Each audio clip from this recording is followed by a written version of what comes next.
নদীর মধ্যে গিয়ে দেখে জল নাই। কিরে, কালকে দেখলাম নদী ভরা, আজকে নাই জল। এখন কোথায় যাবি রে? স্নান কোথায় করবি? আমার মনে হয় জাদু দিয়া জল শুকায় ফেলাইছে। কি জাদু করে ভাল্লাই বললাম রে আমরা। হ্যাঁ, সাধারণ ব্যক্তি না এটা। এখন উপায় উপায় একটা আছে, স্নান লাগবো না, আয় যাই আমরা আবার। ফিরে আসছে মহাপ্রভু তো বিনীত ভাব, হে ব্রাহ্মণগণ, স্নান যে করলেন না, চলে এলেন। আরে স্নান করবো, নদীতে জল নাই, শুকিয়ে গিয়েছে, স্নান করব কি করে? তাহলে আপনারা স্নান না করে রান্না করবেন কি করে? জল পাবেন কোথায়? হ্যাঁ, আমি তো সবকিছু ব্যবস্থা করে দিয়েছি, আমার তো ত্রুটি নেই। ওইটা তো আমার হাতে না জল। আর আপনি তো ওটা বলেননি, বিধানের মধ্যে লেখা নাই যে আমাদেরকে জল এনে দিতে হবে, আমরা বাড়িতে স্নান করব। ওটা তো বলেননি। যদি বলতেন ব্যবস্থা করে রাখতাম। ওটা বিধানে নাই, ওটা আপনাদের ব্যাপার। কিন্তু স্নান ছাড়া কোন কর্ম আপনারা করিতে পারিবেন না। এটা প্রায়শ্চিত্ত। আমাকে শুদ্ধি করবেন, আপনি নিজেও শুদ্ধ থেকে আমাকে কি শুদ্ধ করতে পারবেন? হ্যাঁ, পারে। আমরা মন্ত্র স্নান করে ফেলবো, বলছে না? মন্ত্র স্নান শুদ্ধ ব্যক্তি, অসুস্থ ব্যক্তির জন্য বিধান। কিন্তু সুস্থ ব্যক্তি তো মন্ত্র স্নান করলে হবে না। হ্যাঁ, এটা আইসার জন্য না, রোগীদের জন্য বিধান, অশক্ত বিধান। যান, স্নান করে আসুন, প্রায়শ্চিত্ত করে যেতে হবে। আমি সব ব্যবস্থা করেছি, আমাকে সমাজে তোলেন। তাহলে জল পাবো কোথায়? বলছে জল এক জায়গায় আছে, আপনারা কি যাবেন ওই জায়গায়? কোথায় আছে? বলছে ওই হরিদাসের বাড়িতে আমি দেখেছি জল আছে। জল আছে, ঠিক আছে, জলের মধ্যে কোনো দোষ নাই। জলে কোনো দোষ আছে? জল হলো জীবন। ওটা যেখানেই থাকুক না কেন, যে বাড়িতেই থাকুক না কেন, ওটার মধ্যে যার যায় না, তাই ওখান থেকে স্নান করা যাবে, জল আনা যাবে, সমস্যা নেই। ঠিক আছে, যান করেন। এই সবাই গিয়া হরিদাসের বাড়িতে স্নান করলো, সেখান থেকে জল আনলো। যার যায় না, বিপদে বললে যার যায় না, আসলো। এখন আপনারা সেবার আয়োজন করুন, ব্যবস্থা করুন, রান্নাবাড়ি শেষ করুন, ভোগরাগ করে তারপরে আমার প্রায়শ্চিত্তটা করুন। আমার তো মাথা ছিলতে হবে আবার। বলছে হ্যাঁ, অবশ্যই অবশ্যই, প্রায়শ্চিত্ত মাথা ছিলেই করতে হবে। ছিলুন, আপনারা যা খুশি করুন। এখন আগুন ধরাবে কি দিয়ে? বলছে নিমাই, তুমি তো সব কিছুই দিয়েছ, কিন্তু মেস তো দাওনি, আগুনের ব্যবস্থা তো নেই। আমরা জাল ধরাবো কি দিয়ে? এটা উনুনটা ধরাতে হবে না? বলছে হে ব্রাহ্মণগণ, ক্ষমা করবেন, আমি আপনাদেরকে ছোট করতে চাইনি। ব্রাহ্মণ যাদের মুখে অগ্নি বাস করে, তাদের মুখটা ব্রহ্ম। আপনাদের মুখের মধ্যেই তো আগুন বিরাজ করে। নিজের আগুনের দ্বারাতে নিজের রন্ধন করুন, ওটা আমার কার্য নয়, ওটা আপনাদের কার্য। আমি যদি এখানে আগুন দেই, তাহলে আপনারা যে ব্রাহ্মণ, আপনার মুখে অগ্নি আছে, তাহলে আপনাদেরকে আমার ঘাটো করা হয় না? আমি কেন আপনাদেরকে ঘাটো করতে যাব? আপনারা জ্বালান, জ্বালিয়ে জ্বালিয়ে করুন, ওটা আমি দিব না। এখন তো বুঝলে কি হবে? হ্যাঁ, জ্বলে না, পাওয়ার নাই, স্যাপ বাইর হয়, আগুন বাইর হয় না, মহাবিপদ। এখন ওরা ওরা লেগে গেল। এই আগেই বলছিলাম, এমনি মার হিসেবে লাগার দরকার নাই, যা খুশি তাই করুক। তো দেখ তো কি বিপদের মধ্যে ফেললো আমরা। এখন বলতেছে দেখুন, আগুনও জ্বালাতে হবে, প্রায়শ্চিত্ত করে যেতে হবে। আমি কিন্তু আপনাদেরকে ছাড়বো না। এবার নিমাই হ্যাঁ আর দেখাইতেছে। হ্যাঁ তাহলে শুনুন, আপনাদের মুখে কি অগ্নি নেই? বলছে না নিমাই, এই দিন কি এখন আছে রে? ওগুলা তো কবেই চলে গিয়েছে। এগুলো যদি কবেই গিয়ে থাকে, আপনারা ব্রাহ্মণ আবার কবেই চলে গিয়েছে আপনারাই বলছেন। কেন চলে গিয়েছে? আরে কেন চলে গেল? যুগ পরিবর্তন হয়েছে, চলে যাবে না? যুগের দোষ মানে নিজেদের দোষ নাই, দোষটা হলো যুগের। তারা ভগবানকেই মানে না। হ্যাঁ, ভগবানের প্রায়শ্চিত্ত করতেছে, আবার যুগের দোষ। ঠিক আছে, একটা কাজ করি তাহলে। আচ্ছা, হরিদাস যদি আগুনটা জ্বালিয়ে দেয় তাহলে চলবে? সমাজপতিরা বলতেছে আগুনের মধ্যে দোষ নাই, মানে জলেও দোষ নাই, আগুনেও দোষ নাই, কোনো সমস্যা না। আগুন সর্বময়,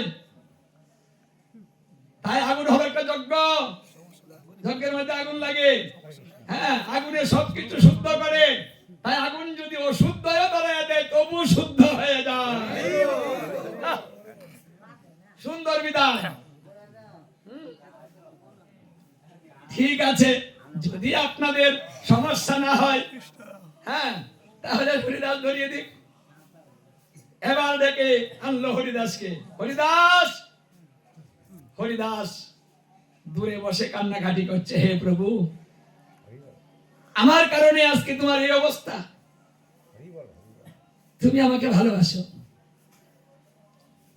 ভালোবেসে সবসময় কাছে রাখো, আমি তোমাকে ছাড়া দূরে থাকি না, কিন্তু এমন পরিণতি হবে আমার কারণে, তা তো বুঝতে পারিনি প্রভু, তুমি আমাকে ক্ষমা করে দাও প্রভু। এই কথা বলে দূরে বসে বসে সে কাঁদছে।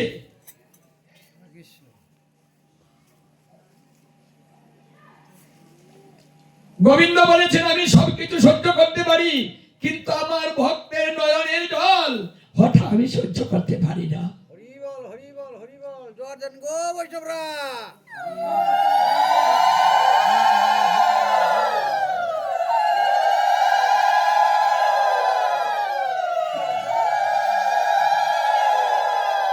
যদি কেউ আমাকে আঘাত করে আমি মনে কিছু করি না,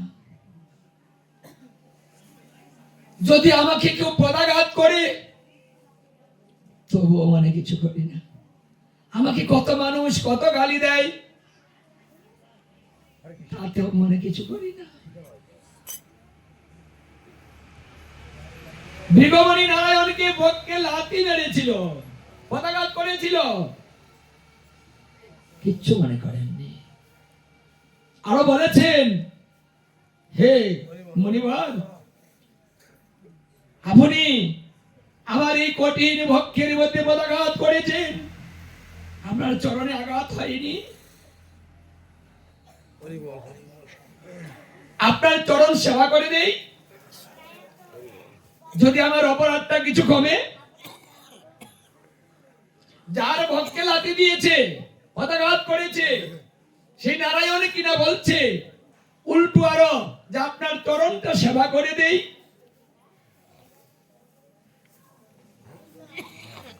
কিচ্ছু মনে করেন না। কেন করেন না? তিনি ভক্তকে এত ভালোবাসেন, ভক্তের সমস্ত আঘাত তিনি সহ্য করতে পারেন, তাই ভক্তের চরণে তিনি ভক্তকে পেয়েছেন। এটা আমার আশা ছিল যে যদি আমার ভক্তের চরণ আমি ভক্তকে ধারণ করতে পারতাম। এই ভক্তের চরণ আমাকে কেউ দেয় না, আমার ভক্তকে ধারণ করতে পারি না। হে ভৃগমণি, তুমি কৃপা করে তোমার চরণ তুমি আমাকে দিচ্ছ, আমার ভক্তের চরণ পেয়েছি। আমি কথা দিলাম আমি কোনোদিন এই চরণ চিহ্ন মুছে দিব না। চন্দ্র সূর্য যে পর্যন্ত থাকবে এই চরণ চিহ্ন আমার ভক্তে থাকবে। এটা আমার ভক্তের ভালোবাসা।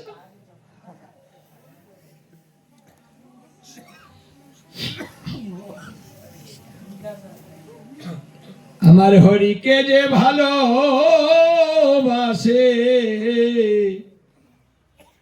তার মতো আর বান্ধব নাই। আমার হরিকে যে ভালোবাসে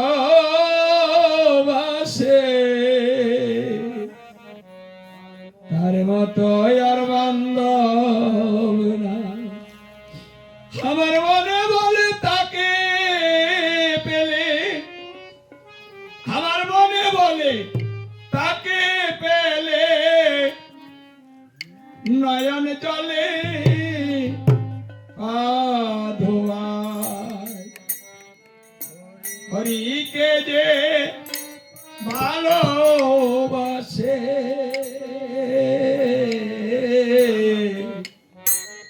তার মতো আর বান্ধব নাই। হরিকে যে ভালোবাসে তার মতো আর বান্ধব নাই। আমার হরিকে যে ভালোবাসে তার মতো আর হরিকে যে ভালোবাসে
সত্যের মুখে